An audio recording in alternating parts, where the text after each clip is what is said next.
some flaws in the contract will not be noticed, will not be taken note of, and they will always be to the advantage of the richer country. In trade, in all other negotiations which relate to economy, the final result is this. Now, to come to the end of this observation, the final result is always this, that the money flows from the poorer country to the richer countries. There is no way can you change it. The consciousness is not yet born. The moral level has sunk so low that right from top to bottom, everybody is immoral and corrupt at the cost of its own people, his own people or their own people. See? So I hope all the necessary aspects of your questions have been dealt with. More done. Right? Yes. Thank you. Let's go better. Thank you. Please.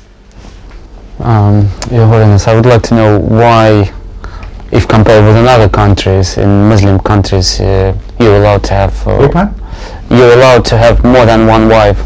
Yes. Where is it not allowed?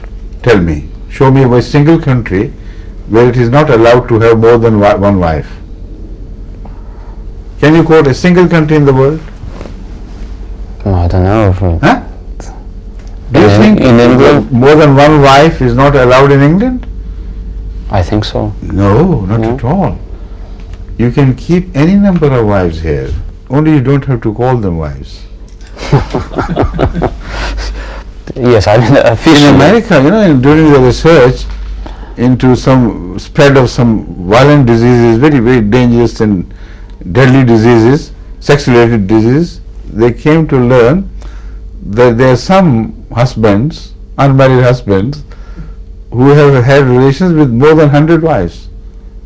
Again, unmarried wives, and also married wives.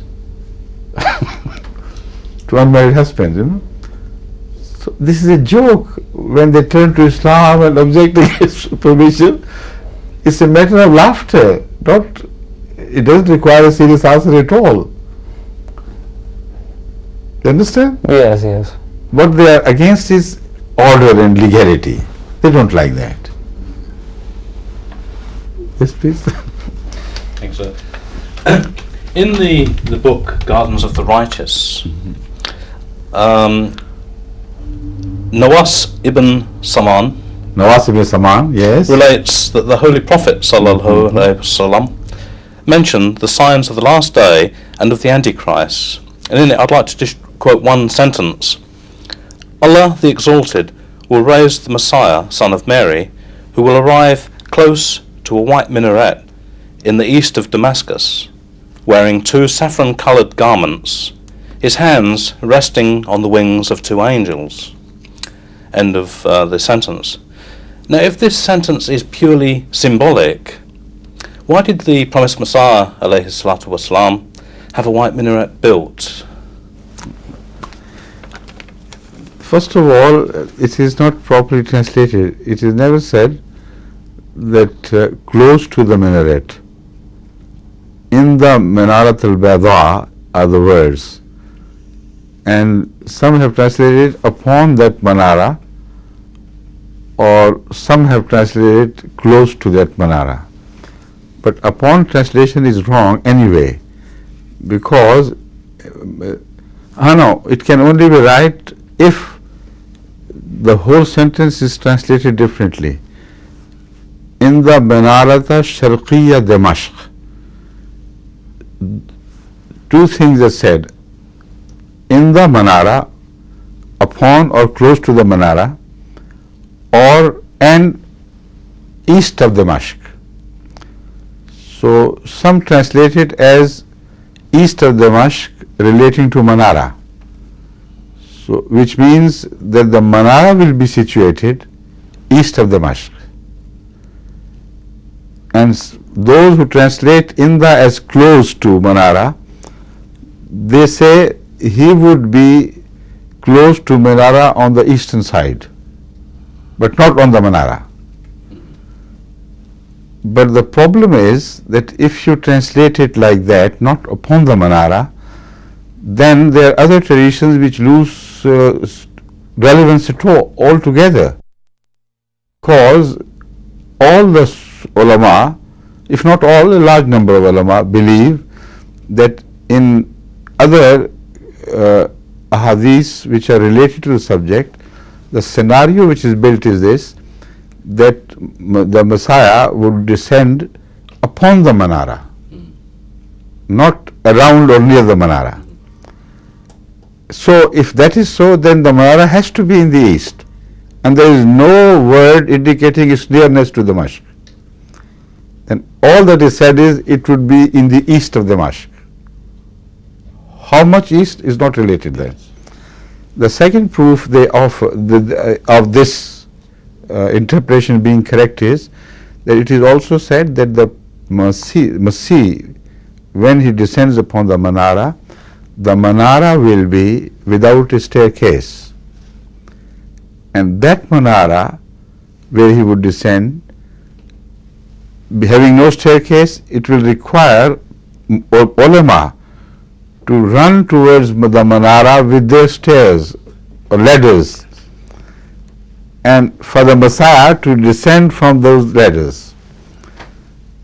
Now, first of all, if you contemplate on this, it becomes obviously that it cannot be taken literally. It's impossible to take this prediction literally, because the Messiah who descends resting his hands on two angels from the fourth heaven is deposited there so close to earth and he can't jump down, and the angels desert him and return to heaven without depositing him upon the earth. So he rests for the ulama. This positively proves that all the message is symbolic. And the symbolism used here has been explained by Hazrat Masih Maud Islam. He says the minaret is a thing which is seen from far and wide. The taller the minaret is, the more it will be observed from a distance. Yes. So this shows that the Messiah would come, but he will not disappear to insignificance when he comes to the world. It would be the Manara, depositing on the Manara means his descent from heaven will not be observed, because people who come from God, their descent from heaven is never observed. But they are made to be known the world over, if Allah so desires. And the whiteness is a symbol of powerful arguments and truth. So he'll come stationed on truth. Yes. And powerful, luminous arguments, and his message would reach far and wide. This would happen in east of Damascus. You see? Yes. Now, if you study geographically, Qadian happens to be exactly on the east of Damascus. So Hazrat Masih Maud did not build the Manara to the finish during his lifetime. So there was no attempt by him to deceive the public, because he wrote a book on this subject and he knew better than any of the ulama